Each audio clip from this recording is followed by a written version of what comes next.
Are you tired of being codependent? Have you ever wondered why you're always cheating? Why do you have to always mother everyone you date? I understand. The biggest problem usually is people choose the wrong person. Are you ready to find out the truth? Yes. In just one video, you'll understand what you're looking for in love and what you offer. You send us your date of birth, we send you a custom video that's all about you. We call it Secrets of Birthdays, the Love and Lust Report. Find out your birthday secrets today, available online at secretsofbirthdays.com.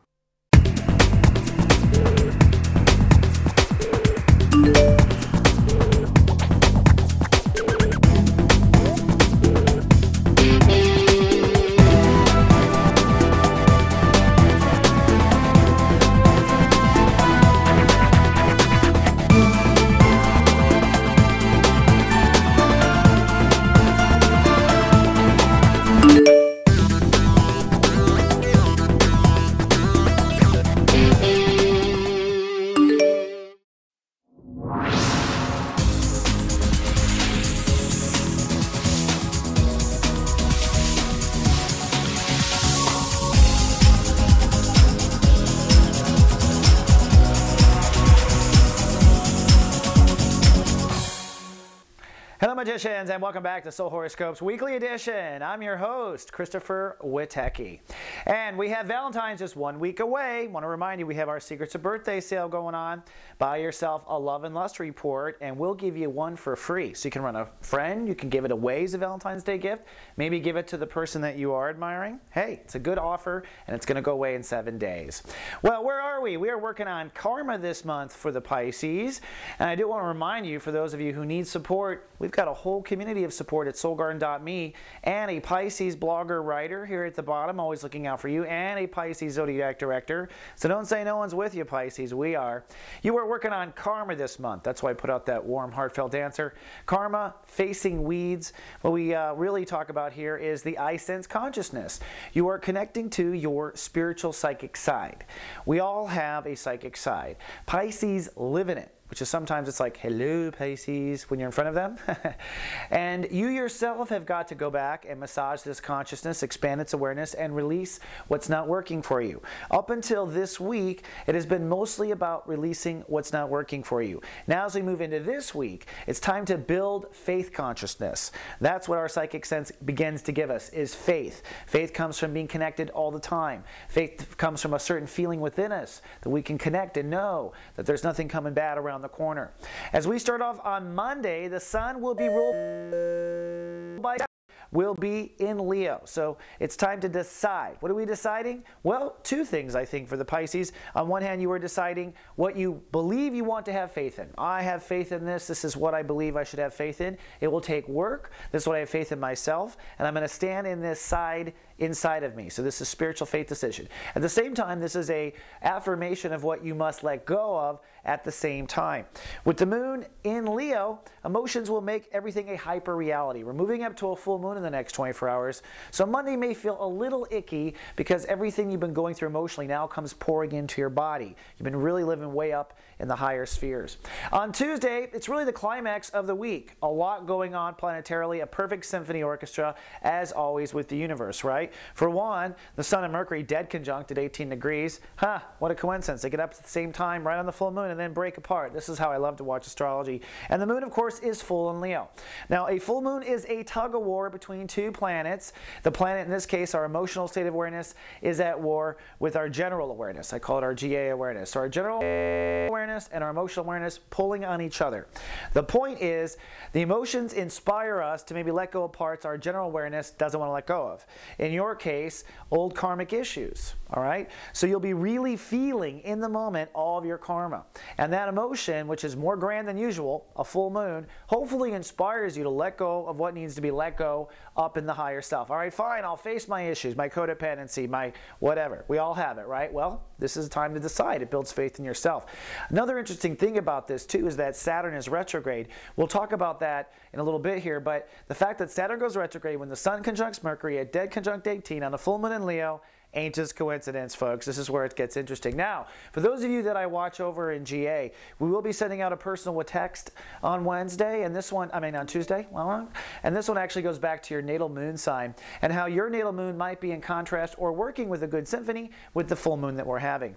Now, regarding that Saturn retrograde, it means a couple of things. On the one hand, it means that this push for you to change your boundaries stops. You get a break.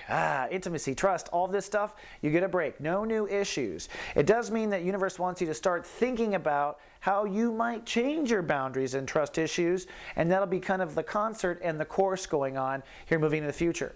Now, if you have purchased the Act 1 videos at soulmart.me, this is a part you want to skip to. This is a big chapter of Act 1, this shifting of Saturn retrograde and what it means for your other states' awareness. I can't go over here, but I do in the Act 1s.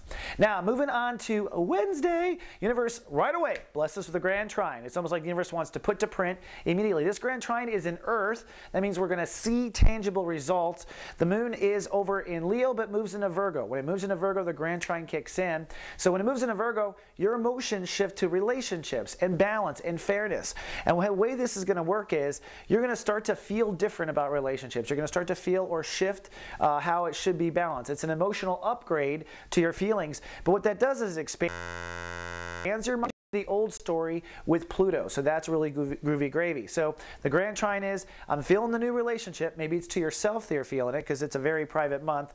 Therefore, I'm letting go of my old peeps and my old way of living in the world, and I'm thinking differently. That's how I put those three together. Now, moving on to Thursday. The moon is well into Virgo on Thursday. It also crosses Mars, so you might have a bit of an issue. You might feel a little weak in relationships. Remember, Mars is retrograde, so when the moon crosses, you might be thinking about old loves or things you've screwed up with or that sort of thing. So the moon is ruling the day on this particular day, so emotions will kind of overwhelm us. I'll be texting a lot of people about that. So it's, you know, how do I put it? I think you'll have a propensity on Thursday to be a little dramatic about your relationships. I guess that's what I'm trying to say. So just so you know, I think maybe you're pushing a little bit hard, but you know, we'll remind you when we text you. On Friday, things actually cheer up, but the moon does move into vulnerable Libra. So then now you become more emotionally sensitive about boundaries. And if you made a shift about boundaries with that grand trine, maybe now you're starting to feel the consequences. Jupiter does rule the day, so it's going to be a day of optimism. It's going to feel very Friday-like. Thank you, Jupiter, my favorite planet in the solar system. And it's going to be a shift to vulnerability as the night goes on. So if you go out and you're feeling that jovial, realize as the night gets moving on, you feel more sensitive from the moon moving into Libra. And for those of you who are at work, don't forget to join us for our newest live show, SG Live, starring myself and Carolyn Nagel. We had a good time kicking off last week. There's a full chat room, guests. This is a chance to see me unplugged, and trust me, it's just an ugly scene, so you want to come down. Then on the weekend, actually things get shaken up. Saturday is a Uranus rule day, so we're going to see some breakdown on Saturday. Now this is chapter 3 breakdown, and depending on how much you've been in denial the whole transit determines how intense it is. It is, after all, spiritual and weed transit, so this is the transit where God calls you on your bullshit, so it might be a big breakdown. What's interesting though is the fact that the day that Uranus rules the day is the same day Venus dead conjuncts Uranus at 2 degrees. Wow, magical symphony. What that means is part of the breakdown is you receiving, okay, you receiving value differently. It is time to innovate the way you receive value. So if you've received value in the past by daddy patting you on the head, oh, good boy. You need to receive it differently now. However you have been accustomed needs to move up, and that might be part of the problem. And we'll be texting those in GA about that, but keep that in mind. Sunday, things really do chill out. Not as much turbulence as Saturday. Mercury rules the day. It's about figuring things out. I think it'd be a bit detached, but I think you're feeling pretty good. The moon in Libra does make you a bit defensive and probably want to be distant. So probably only those closest to you around the Pisces on the weekend. All right, Pisces. All right, that's all I have for this week. I hope to see you soon. I'll be back in 7 days. Until then, Pisces, live, love, be.